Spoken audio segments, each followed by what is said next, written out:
Con Stathopoulos and Josh Phegan come together in an incredible podcast, Grow, Scale, Master.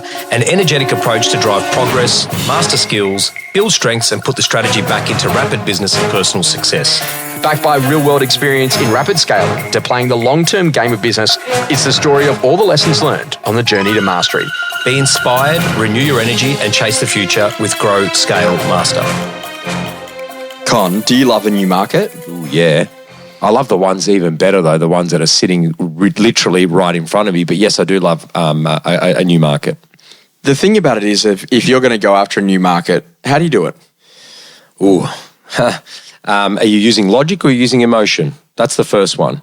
Is it ego? You know what? I want to go into a new market. I'm talking about as a principal, looking at a new office or a region.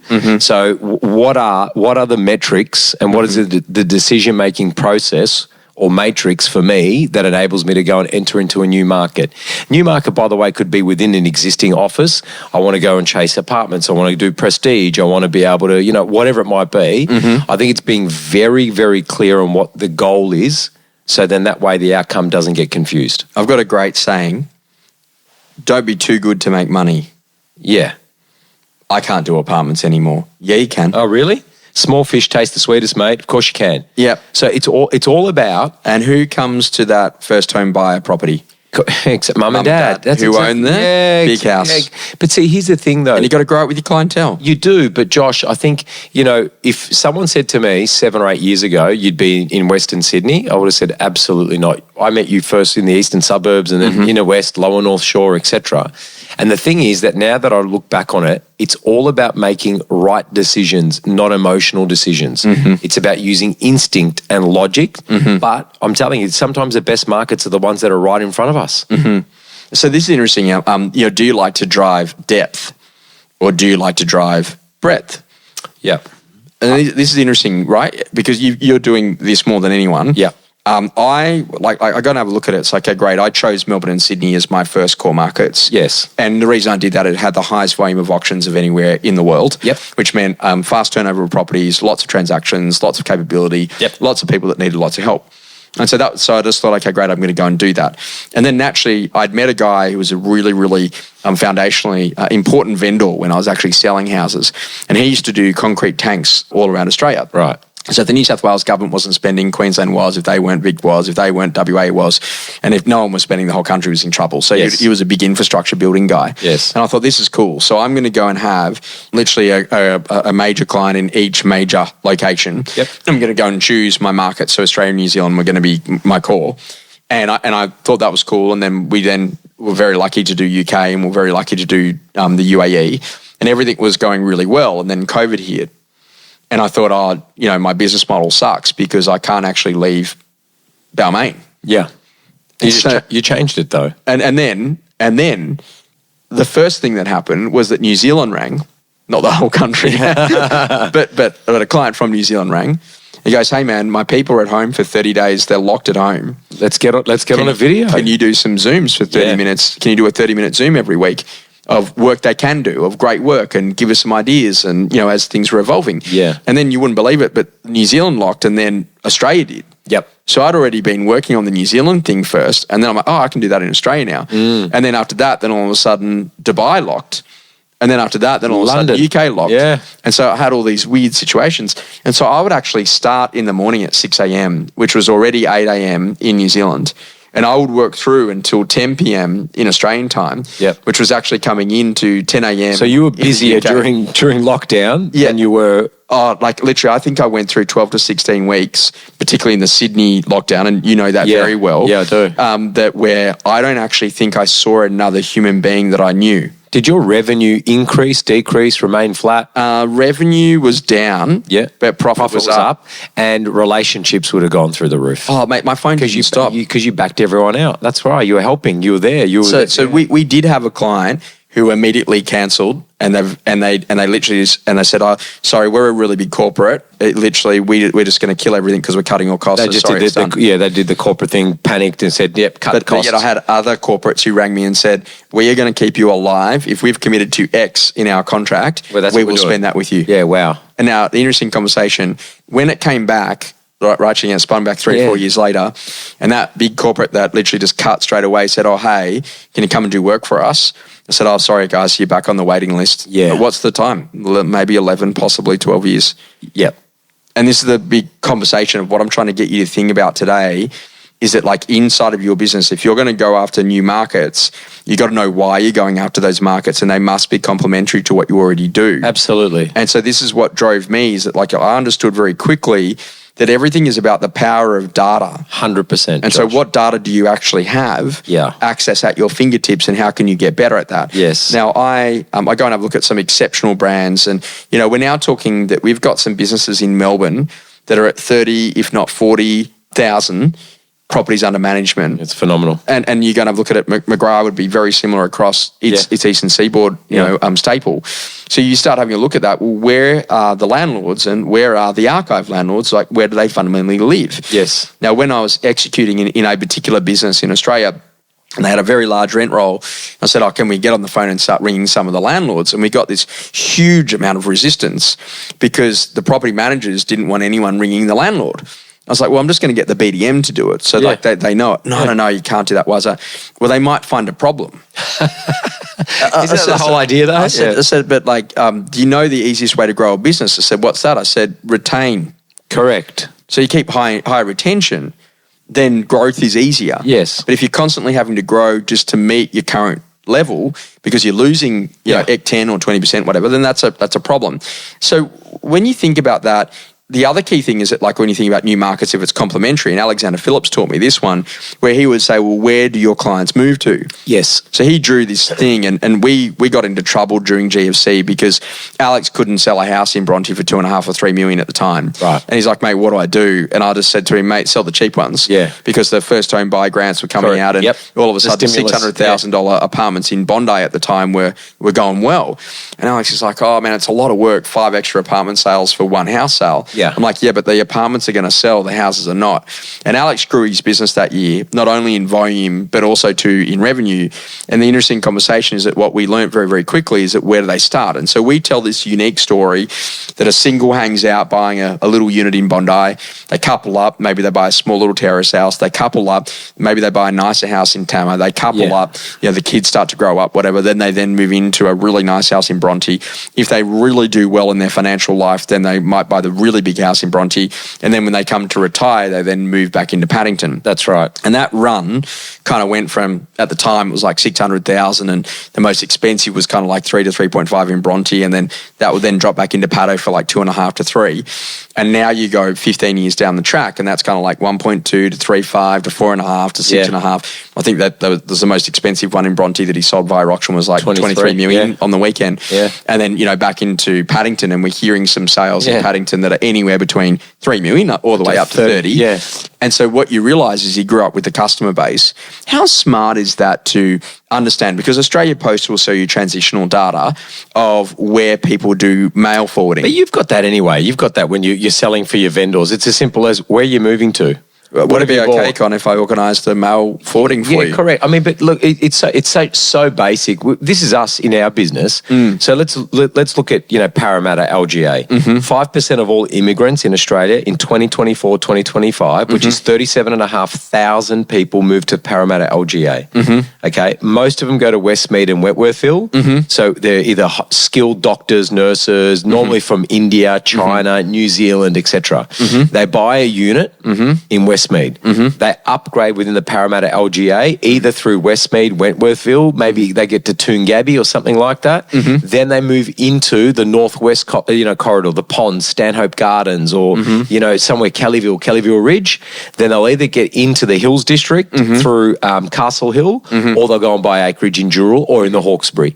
So we've mapped out that customer journey, right? And guess what? We have an office in Parramatta, one in Blacktown, one in Castle Hill, one in Rouse Hill, and one in the Hawkesbury.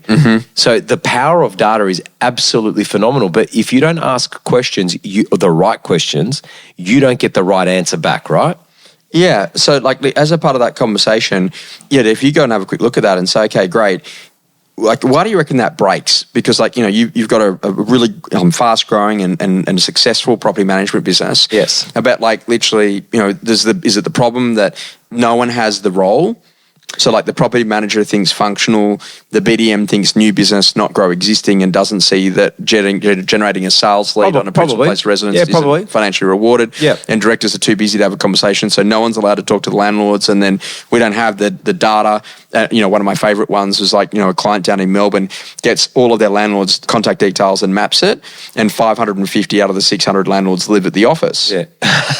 I was like, Really? what do you mean? Well, because they went to a compliance seminar where they said, right on the managing authority, the office address, care of office. Oh my gosh, we got 38%. We got 2,200 managements. 38% of all of our landlords live in the same region. Yes. I think what it is, Josh, is perhaps what you said earlier, which is they either go very surface level and they don't go deep or wide. Yes. And so, yes, I have property management. It's functional, and my job is just to maintain that. And yeah, I've got maybe a bit of a leaky bucket, but BDMs top that up. And I think it's all about just planning, mate. Really. Mm-hmm. But this is that whole idea is that literally it also works in my business, right? So when I look at it like with salespeople, where do they come from? My best salespeople came from leasing, BDM. Yep. Where do my best office managers come from? Often property management, Yep. Operational type capabilities so they can grow through the job roles. Some of the people that work in reception actually end up being the best office managers because they're really good with people. Correct. And then in addition to that, some of my salespeople and also to my property managers and operations people actually end up being business owners. Yes. So guess what? I now train leasing, property management, BDM, salespeople, teams, growing through teams. Yeah. Then I also train business owners. So actually, I'm growing up with my clientele as well. Correct. And a lot of the people that started with me, 18 years ago, and Josh, how do I do an open home callback? Are now saying, well, literally, how do I grow a business? How do I exit a business? Yeah. So literally, I'm thinking about the whole life cycle of someone entering this industry and then exiting that industry. And sometimes that's a few weeks, but like ideally, 20 or 30 years down the track, because I've really built some substantial wealth through residential real estate. And I think that if you think on that don't chase ego, chase relationships, chase what you can do. Experiences that rapidly shaped you. I'm going to give you 2 words that I think are the most powerful 2 words for intention setting, and they are not yet. Yeah, right. So, Con, I'm in a position where I start to think about it. Okay, right now I'm not a great prospector. Yeah, gotcha. Not yet. Not yet. I'm not a great prospector yet. Yet. Yeah. So now when you start saying, hey, I just don't feel comfortable in the listing lounge room yet. Yep. I'm not comfortable in calling an auction yet. Yeah. What does the word yet here do? That it sets the intention that you will be with time. And so this is about how you breed confidence, is you set intention of what you want to become a master at. Yeah, I like that. Something that's changing your view. Chasing business excellence. Right up my alley, mate. Why do you love making a business better? Because it's such a challenge. I love the reward that comes with it. Yes. And the reward is watching people grow, watching, people take risks and stretch themselves, and, they get to a different level and probably where they didn't think they could get to. I also love the game of business. How do we get that extra 10% market share? What would that look like? What would it take? What would we need to do? And who would do it with us? And what would we need to become? And I love it is the best measure and practice of being able to see if you're good enough. Yeah, and I think that that's a big conversation, is that now more than ever before, what you got to be doing is you got to say, hey, why do I like excellence? I just want to get better at it. Of course you do. But I know it sounds funny, but even the way that I'll pack a suitcase and how I'll travel and how I'll work a calendar and what I'll say to a buyer and how I'll open up a speech or how I'll open up a coaching session or what phone calls could I make whilst I'm driving along in the car? Who could I connect with? Yes. What little meaningful moment could I have? We've got this. Do you reckon that's happened because we've become older and more mature? No, not at all. I was mate, I used to, my history. Yeah. I used to DJ a lot and run nightclubs and DJ at people's weddings. And mate, literally, I just had this theory. I really was fascinated with systems. Yeah. I'll tell you this story. It's quite funny. So I was trying to get into DJing in nightclubs, and this was a thing back in the day when I had hair. And I've got photos. And I remember going in there, and I was talking to Nick George, who was the manager of the nightclub at the time, and I said, "Oh mate, so what's the role of the DJ?" He's like, "Oh, play music." I said, "Oh yeah, that's one way of doing it." He goes, "What do you mean?" I said, "Mate, have you not heard of pattern and rhythm?" He's like, "What's pattern and rhythm?" I said, "Mate, well, literally, here's a pattern, here's a rhythm." He goes, "What do you mean?" I said, "So what we actually do is we actually play a really good song, and all the girls will run and get on the dance floor. Yes. So then we play another good song, and all the guys will then come to join to get next to the girls who are on the dance floor. He said, right. I said, so then we play another 1 or 2 songs. They would get like really hot because they're like dancing on the dance floor. There's a lot of people on the dance floor. He's like, yeah.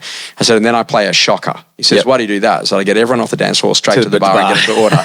He goes, so what we do with the pattern and rhythm, if we do it right and literally on an average like song length of like 3 minutes, we're actually in a position that we can get a minimum of 3 turnovers every hour. Yeah, wow. So we can get 3 drinks per patron if we have the pattern and the rhythm. This was before RSA, right? Yes. But he was like, oh, wow, you're full on, you're on. I'm like, yeah, great. Do you know what it is? You know what it is? I tell you what it is. Yeah. It's this relentless pursuit of being able to be better. Oh. So we had a cracking auction, right, on the last weekend. Yes. And there were three things we took away from that. And we review this just like a really good, footy club would. Yes. So we went, what are the 3 things we could have done better? Yes. And it had nothing to do about the vendor experience. Yes. Or the buyer experience. Yes. It had to do with 3 things. Yes. We did all the work to get all these people, 150 people plus to this property. Yes. From letterbox dropping, SMS, all that sort of stuff. Yeah. No one was checking in anyone. Yeah. Boom. Yeah. That's the first thing. Second thing, we had a film crew there because we knew it was going to be a great auction. Yeah. But it was a development site. And so there were a lot of builders that didn't want to be on camera. There were a lot of heads there that didn't want to be on screen. And that deterred them and pushed them across the road. So the energy at the start was quite low, right? The third thing is we didn't leverage. One of our competitors did that job for us. So even though we had a cracking result way over reserve, vendor ecstatic, buyer ecstatic, we weren't better, if that makes sense. Yeah, of course. So that's the beauty about the game of business is the ability to really push yourself to go, okay, we learned from that. So let's just move on and let's see what we can do to become better next time. I think this whole conversation is that why is business excellence such a great thing? Because you get to try stuff and see if it works. And then when you find out what works, go all in on it and literally just do it. And I said to someone like blue suit, white shirt, I know you mock me with that, but the thing I wear the same thing, mate. I just wear a tie. But the thing about it is that literally I can travel anywhere in the world. The only place I can't wear that is Darwin, where I actually have to be in like maybe a set of slacks and like a polo. Yeah. But if you want to be able to be in a position to get that training room. So it's really important to chase excellence, man. Yeah. Because how do we become the best in the world at what we do? Because that is absolutely exhilarating when you reach those moments. There's an old school saying, the moment you've arrived is the perfect time to start out again. Love it.